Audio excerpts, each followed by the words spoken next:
যখন কোনো মানুষ পরিবারের দায়িত্ব কাঁধে নেয় তখন তাকে বাস্তবতার সাথে বন্ধুত্ব করতে হয়।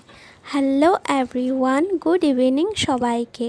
যেমনি কি তোমরা জানো, কয়েকদিন আগে আমার একটা সার্জারি হয়েছিল, যার কারণে অল্প নিচে বসে কাজ করতে আমার অসুবিধে হচ্ছিল। তাই ছেলে বলল যে মা, আমি সন্ধে দেব।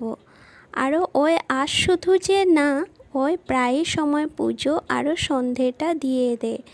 আরও কে বলেছে ছেলেরা কাজ করে না? এটা আমাদের মা বাবার দায়িত্ব, ওদেরকে কাজ শেখানোটা।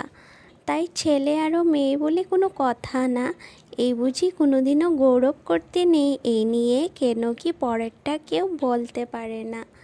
ছেলে আরও মেয়ে দুজনেই সমানভাবে কাজ করে এগিয়ে চলতে হয় জীবনে। কথাটা মাথায় রাখলে অবশ্যই জীবনে সফলতা তোমার দুয়ারে চলে আসবে। পরিবারের দায়িত্ব পালনে আন্তরিক থাকতে হয়, কারণ পরিবারের তোমার শক্তি এবং ভগবানের নিকট তোমার দায়িত্বের প্রথম স্থান।